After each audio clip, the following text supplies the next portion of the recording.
Welcome to Snoozecast, the podcast designed to help you fall asleep. Find us on snoozecast.com and follow us on Instagram @snoozecast to find behind-the-scenes content. If you enjoy our show, please write a review on the Apple Podcasts app. Also, share us with a friend. If you'd like to get an email once a week with upcoming sleep stories and other news, subscribe to the Snoozeletter at snoozecast.com. This episode is brought to you by our Patreon supporters and by Stained Glass Windows. Tonight, we'll read the second part to a fairy tale called The Snow Queen by Hans Christian Andersen.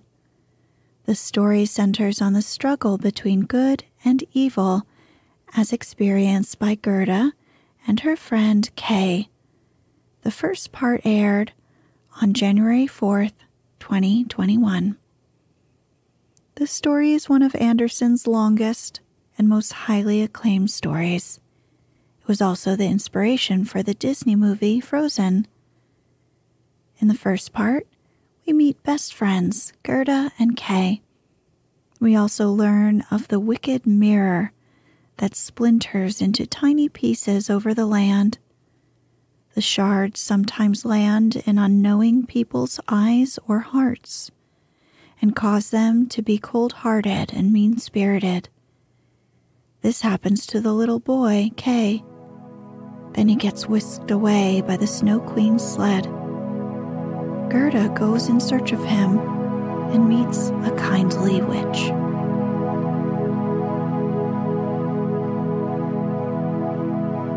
Let's get cozy.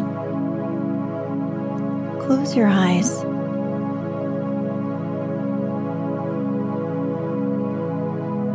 Relax your body into the softness of your bed. Now, take a few deep breaths.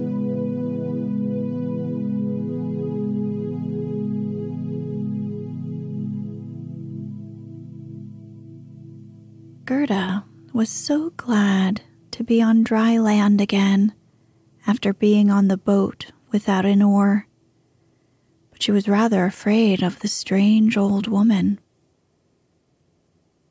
"But come and tell me who you are and how you came here," said she. And Gerda told her all, and the old woman shook her head and listened. They went into her cottage. The windows were very high up. The glass was red, blue, and green, and the sunlight shone through quite wondrously in all sorts of colors. On the table stood the most exquisite cherries, and Gerda ate as many as she chose, for she had permission to do so. While she was eating, the old woman combed her hair with a golden comb, and her hair curled and shone with a lovely golden color around that sweet little face, which was so round and so like a rose. "I have often longed for such a dear little girl," said the old woman. "Now you shall see how well we agree together." And while she combed little Gerda's hair, the child forgot her foster brother Kay more and more, for the old woman understood magic, but she was no evil being, She only practiced witchcraft a little for her own private amusement, and now she wanted very much to keep little Gerda. She therefore went out in the garden, stretched out her crooked stick towards the rose bushes, which, beautifully as they were blowing, all sank into the earth, and no one could tell where they had stood. The old woman feared that if Gerda should see the roses, she would then think of her own, would remember little Kay, and run away from her. She now led Gerda into the flower garden. Oh, what scents and what loveliness was there! Every flower that one could think of, and of every season, stood there in fullest bloom. No picture book could be happier or more beautiful. Gerda jumped for joy and played till the sun set behind the tall cherry tree. She then had a pretty bed with a red silken coverlet filled with blue violets. She fell asleep and had as pleasant dreams as ever a queen on her wedding day. The next morning, she went to play with the flowers and the warm sunshine, and thus passed away another day. Gerda knew every flower, and, numerous as they were, it still seemed to Gerda that one was wanting, though she did not know which one. One day, while she was looking at the hat of the old woman painted with flowers, the most beautiful of them all seemed to her to be a rose. The old woman had forgotten to take it from her hat when she made the others vanish in the earth. But so it is when one's thoughts are not collected. "What?" said Gerda. "Are there no roses here?" And she ran about amongst the flower beds and looked, but there was not one to be found. She then sat down and wept, but her hot tears fell just where a rose bush had sunk, and when her warm tears watered the ground, the tree shot up suddenly as fresh and blooming as when it had been swallowed up. Gerda kissed the roses, thought of her own dear roses at home, and with them of little Kay. "Oh, how long I've stayed," said the little girl. "I intended to look for Kay. Don't you know where he is?" she asked of the roses. "Do you think he's gone?" "Gone? He is certainly not," said the roses. "We have been in the earth, where all the dead are, but Kay was not there." "Many thanks," said little Gerda, and she went to the other flowers, looked into their cups, and asked, "Don't you know where little Kay is?" But every flower stood in the sunshine, and dreamed its own fairy tale or its own story. And they all told her very many things, but not one knew anything of Kay. Well, what did the tiger lily say? Hearest thou not the drum? Bum, bum. Those are the only two tones. Always bum, bum. Hark to the plaintive song of the old woman, to the call of the priests. I don't understand that at all, said little Gerda. That is my story, said the lily. What did the morning glory say? Projecting over a narrow mountain path, there hangs an old feudal castle. Thick evergreens grow on the dilapidated walls, and around the altar, where a lovely maiden is standing, she bends over the railing and looks out upon the rose. No fresher rose hangs on the branches than she. No apple blossom carried away by the wind is more buoyant. How her silken robe is rustling. Is he not yet come? Is it Kay that you mean? Asked little Gerda. I am speaking about my story, about my dream, answered the morning glory. What did the snowdrop say? Between the trees a long board is hanging. It is a swing. Two little girls are sitting in it and swing themselves backwards and forwards. Their frocks are as white as snow, and long green silk ribbons flutter from their bonnets. Their brother, who is older than they are, stands up in the swing. He twines his arms round the cords to hold himself fast, for in one hand he has a little cup, and in the other hand a clay pipe. He is blowing soap bubbles.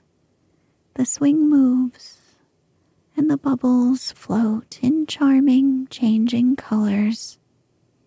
The last is still hanging to the end of the pipe and rocks in the breeze. The swing moves. The little black dog, as light as a soap bubble, jumps up on his hind legs to try to get into the swing. It moves. The dog falls down and barks. They tease him. The bubble bursts. A swing, a bursting bubble. Such is my song. Well, what you relate may be very pretty, but you tell it in so strange a manner, and you don't mention Kay. What do the hyacinths say? There was once upon a time 3 sisters, quite transparent and very beautiful. The robe of the one was red, that of the second blue, and that of the third white. They danced hand in hand beside the calm lake in the clear moonshine. They were not elfin maidens, but mortal children. A sweet fragrance was smelt, and the maidens vanished into the wood. The fragrance grew stronger. They glided out of the forest and across the lake The shining glowworms flew around like little floating lights. Do the dancing maidens sleep? You make me confused, said little Gerda. I cannot help thinking of the sleeping maidens. Oh, is little Kay really gone? The roses have been in the earth and they said no. Ding dong, sounded the hyacinth bells. We do not toll for little Kay. We do not know him. That is our way of singing, the only one we have. And Gerda went to the ranunculuses that looked forth from among the shining green leaves. You are a little bright sun, said Gerda. Tell me if you know where I can find my playfellow. And the ranunculus shone brightly and looked again at Gerda. What song could the ranunculus sing? It was one that said nothing about Kay either. In a small court, the bright sun was shining in the first days of spring. The beams glided down the white walls of the neighbor's house, and close by, the fresh yellow flowers were growing, shining like gold in the warm sun rays. An old grandmother was sitting in the air. Her granddaughter, the poor and lovely servant, just come for a short visit. She knows her grandmother. There was gold in that blessed kiss. There, that is my little story, said the ranunculus. My poor old grandmother, sighed Gerda. Yes, she is longing for me, no doubt. She is sorrowing for me, as she did for little Kay. But I will soon come home, and then I will bring Kay with me. It's of no use asking the flowers. They only know their old rhymes and can tell me nothing. And she tucked up her frock to enable her to run quicker. But the narcissus gave her a knock on the leg, just as she was going to jump over it. So she stood still, looked at the long yellow flower, and asked, "You perhaps know something?" And she bent down to the narcissus. And what did it say? I can see myself. I can see myself. Oh, how lovely I smell. Up in the little attic there stands, half dressed, a little dancer. She stands now on one leg, now on both. She despises the whole world, yet she lives only in imagination. She pours water out of the teapot over a piece of stuff which she holds in her hand. It is the bodice. Cleanliness is a fine thing. The white dress is hanging on the hook. It was washed in the teapot and dried on the roof. She puts it on, ties a saffron-colored kerchief around her neck, and then the gown looks whiter. I can see myself. I can see myself. That's nothing to me, said little Gerda. That does not concern me." And then off she ran to the further end of the garden. The gate was locked, but she shook the rusted bolt till it was loosened, and the gate opened, and little Gerda ran off barefooted into the wide world. She looked round her thrice, but no one followed her. At last she could run no longer. She sat down on a large stone, and when she looked about her, she saw that the summer had passed. It was late in the autumn, but that one could not remark in the beautiful garden where there was always sunshine and where there were flowers the whole year round. "Dear me, how long I've stayed," said Gerda. "Autumn is come. I must not rest any longer." And she got up to go further. Oh, how tender and tired her little feet were. All around it looked so cold and raw. The long willow leaves were quite yellow, and the fog dripped from them like water. One leaf fell after the other. The sloes only stood full of fruit, which set one's teeth on edge.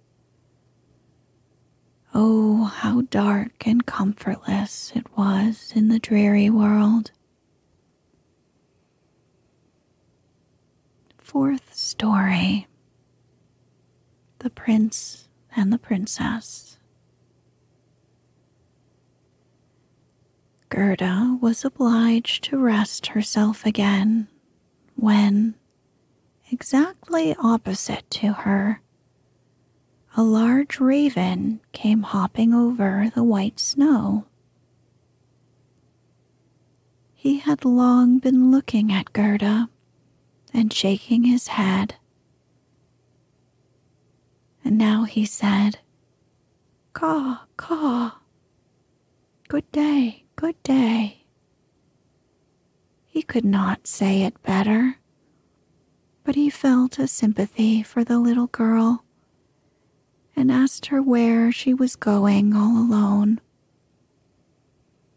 The word alone Gerda understood quite well and felt how much was expressed by it. So she told the raven her whole history and asked if he had not seen Kay. The raven nodded very gravely and said, "It may be. It may be." "What? Do you really think so?" cried the little girl, and she nearly squeezed the raven until he popped. So much did she kiss him. "Gentle, gentle," said the raven. "I think I know. I think that it may be little Kay. But now he has forgotten you for the princess." "Does he live with a princess?" asked Gerda. "Yes, listen," said the raven. "But it will be difficult for me to speak your language. If you understand the raven language, I can tell you better." "No, I've not learned it," said Gerda. "But my grandmother understands it, and she can speak gibberish too. I wish I had learned it." "No matter," said the raven. "I will tell you as well as I can. However, it'll be kind of rough." And then he told all he knew.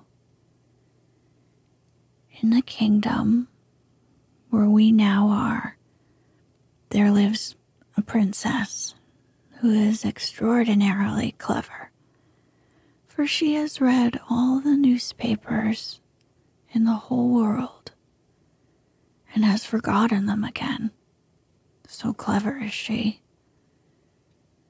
She was lately, it is said, sitting on her throne, which is not very amusing after all, when she began humming an old tune, and it was just, "Oh, why should I not be married?"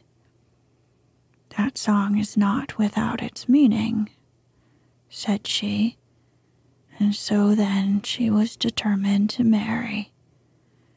But she would have a husband who knew how to give an answer when he was spoken to, not one who looked only as if he were a great personage, for that is so tiresome. She then had all the ladies of the court drummed together, and when they heard her intention, all were very pleased and said, "We are very glad to hear it. It is the very thing we were thinking of. You may believe every word I say," said the raven, "for I have a tame sweetheart that hops about in the palace quite free, and it was she who told me all this." The newspapers appeared forthwith, with a border of hearts and the initials of the princess. And therein you might read that every good-looking young man was at liberty to come to the palace and speak to the princess. And he who spoke in such wise as showed he felt himself at home there, that one the princess would choose for her husband. "Yes, yes," said the raven, "you may believe it. It is as true as I am sitting here. People came in crowds. There was a crush and a hurry, but no one was successful either on the first or the second day. They could all talk well enough when they were out in the street, but as soon as they came inside the palace gates and saw the guard richly dressed in silver, and the lackeys in gold on the staircase, and the large illuminated saloons, then they were abashed. And when they stood before the throne on which the princess was sitting, all they could do was to repeat the last word they had uttered, and to hear it again did not interest her very much. It was just as if the people within were under a charm and had fallen into a trance till they came out again into the street. For then, oh then, they could chatter enough. There was a whole row of them standing from the town gate to the palace.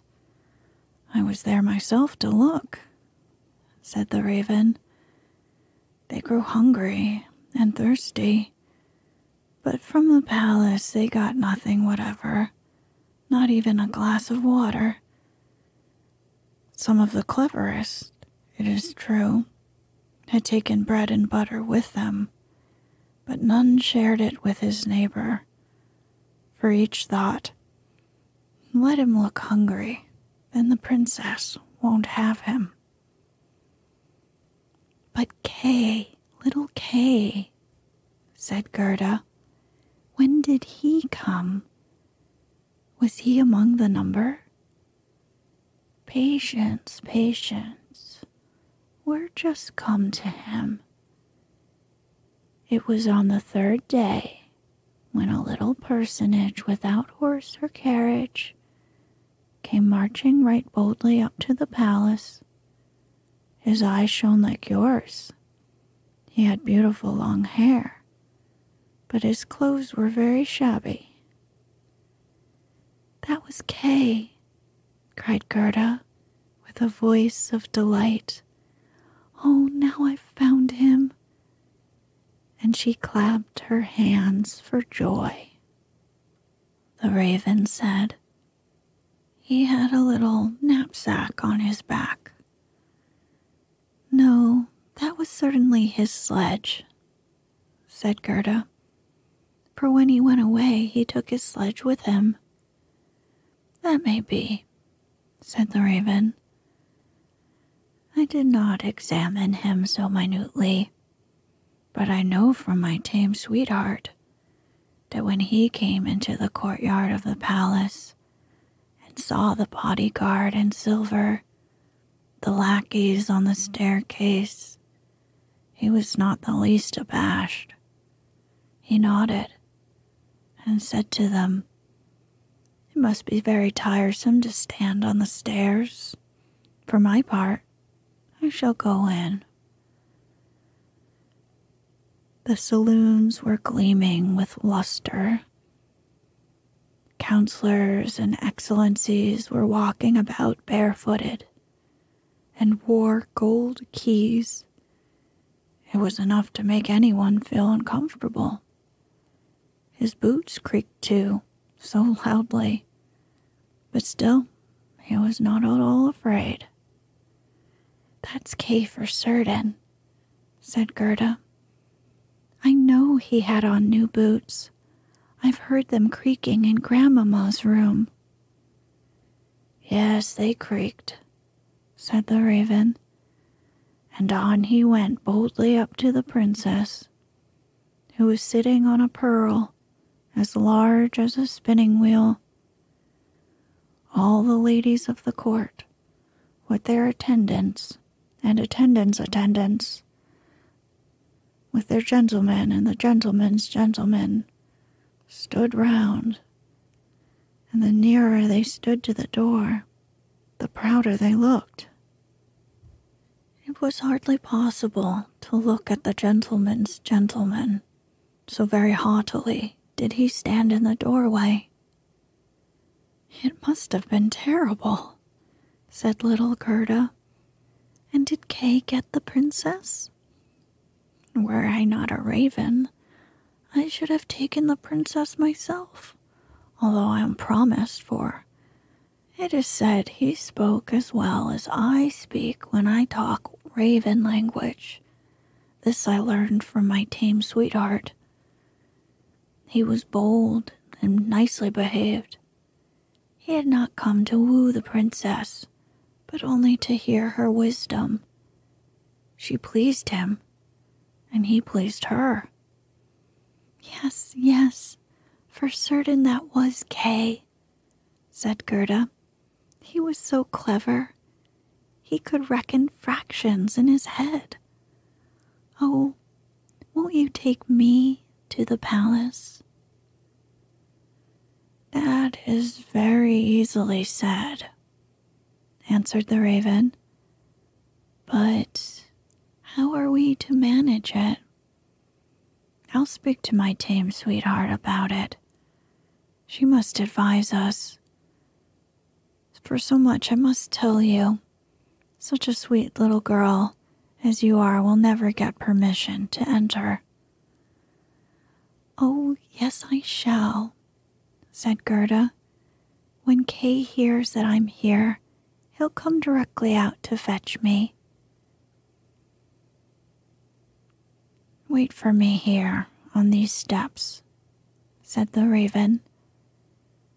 He moved his head backwards and forwards and flew away. The evening was closing in when the raven returned. "Caw, caw," said he.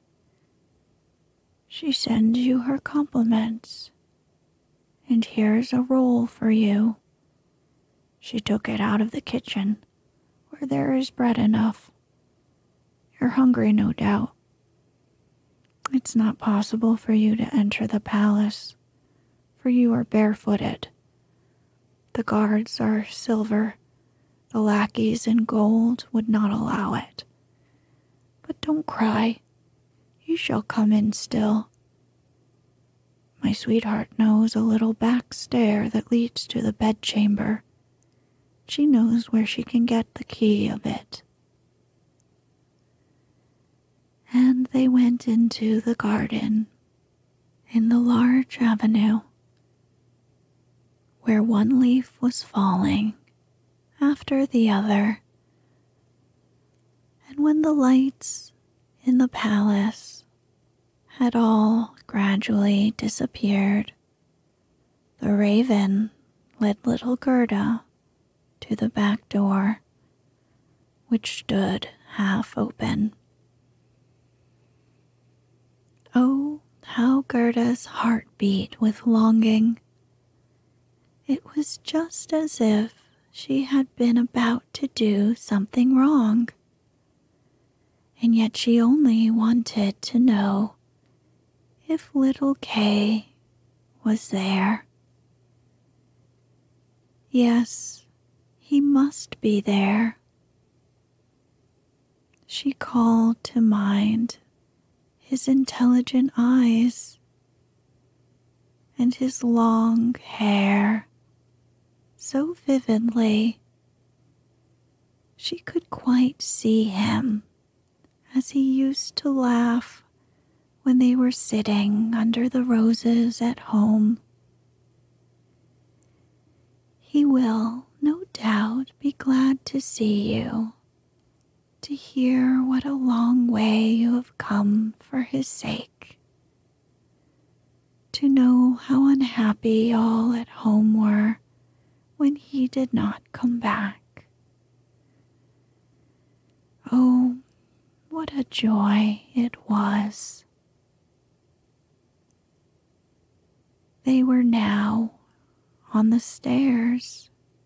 A single lamp was burning there, and on the floor stood the tame raven, turning her head on every side and looking at Gerda, who bowed as her grandmother had taught her to do. My intended has told me so much good of you, my dear young lady, said the tame raven. Your tale is very affecting. If you will take the lamp, I will go before. We will go straight on, for we shall meet no one. I think that there's somebody just behind us, said Gerda, and something rushed past. It was like shadowy figures on the wall, horses with flowing manes and thin legs, huntsmen, ladies and gentlemen on horseback. They are only dreams, said the raven. They come to fetch the thoughts of the high personages to the chase. 'Tis well, for now you can observe them in bed all the better. But let me find, when you enjoy honor and distinction, that you possess a grateful heart. Oh, that's not worth talking about, said the raven of the woods. They now entered the first saloon, which was of rose-colored satin, with artificial flowers on the wall. Here the dreams were rushing past, but they hastened by so quickly that Gerda could not see the high personages. One hall was more magnificent than the other. one might indeed well be abashed. And at last they came into the bedchamber. The ceiling of the room resembled a large palm tree with leaves of glass, of costly glass, and in the middle, from a thick golden stem, hung 2 beds, each of which resembled a lily. One was white, and in this lay the princess. The other was red, and it was here that Gerda was to look for little Kay. She bent back one of the red leaves and saw a brown neck. Oh, that was Kay. She called him quite loud by name, held the lamp towards him. The dreams rushed back again into the chamber. He awoke, turned his head, and it was not little Kay. The prince was only like him about the neck, but he was young and handsome, and out of the white lily leaves the princess peeped too and asked what was the matter.